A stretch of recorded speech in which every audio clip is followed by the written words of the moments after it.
Selamat siang, salam dan bahagia.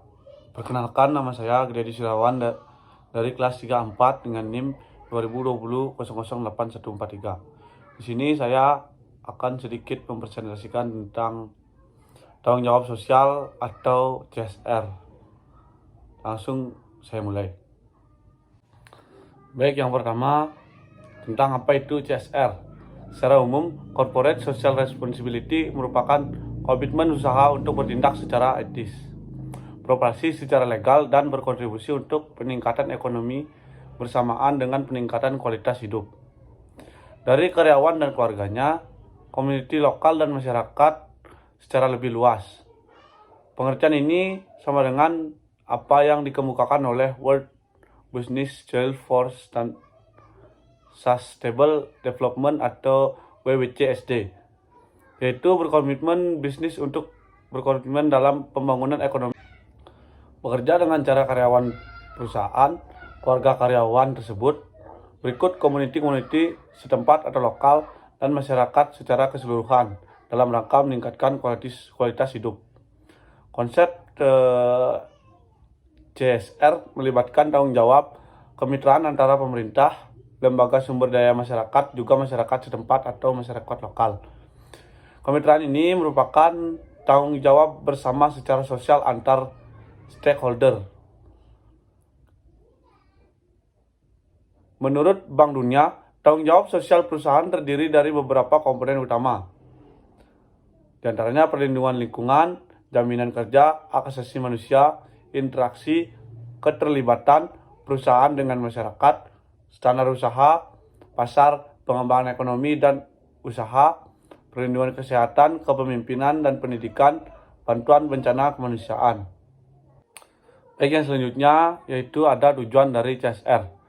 Ada 4 tujuan yang saya ketahui. Yang pertama, untuk berkontribusi demi usaha mengembangkan masyarakat dan lingkungan. Yang kedua, untuk mendapatkan sumber daya manusia yang memiliki potensi serta berkualitas.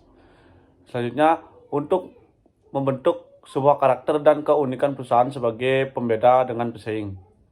Dan yang terakhir, untuk meringankan tanggung jawab perusahaan, untuk mengeratkan hubungan antara pemangku kepentingan atau stakeholder semakin membaik. Baik, yang selanjutnya yaitu dampak dan keuntungan dalam penerapan CSR. Yang pertama, saya akan menjelaskan tentang dampaknya. Perusahaan diharapkan dapat menciptakan suasana yang sehat, aman, tenang, sehingga karyawan merasa nyaman bekerja. Berikut keuntungan bagi perusahaan menggunakan CSR dengan baik. Yang pertama, timbulnya citra positif perusahaan. Dalam jangka panjang bisa meningkatkan laba perusahaan sebagai perusahaan yang ramah dan peduli pada lingkungan. Yang kedua, ada meningkatkan tingkat kenyamanan bagi perusahaan karena situasi yang aman. Baik, yang selanjutnya ada keuntungannya. Yang pertama, mengentaskan kemiskinan. Sekitar perusahaan, mereka dapat menyumbangkan kenaikan angkatan kerja dengan menciptakan lapangan kerja, menyediakan pelatihan, menyediakan produk-produk yang disediakan oleh orang-orang kalangan bawah, maka secara langsung akan memberikan dampak golongan bawah tersebut. Yang kedua, meningkatkan standar pendidikan. Dengan memberikan beasiswa kepada yang benar-benar membutuhkan dan membantu dalam pembangunan sarana dan prasarana pendidikan, khususnya untuk pendidikan dasar. Dan yang terakhir ada meningkatkan standar kesehatan dengan menyediakan sarana dan prasarana yang menunjang kesehatan, terutama bagi masyarakat di sekitarnya.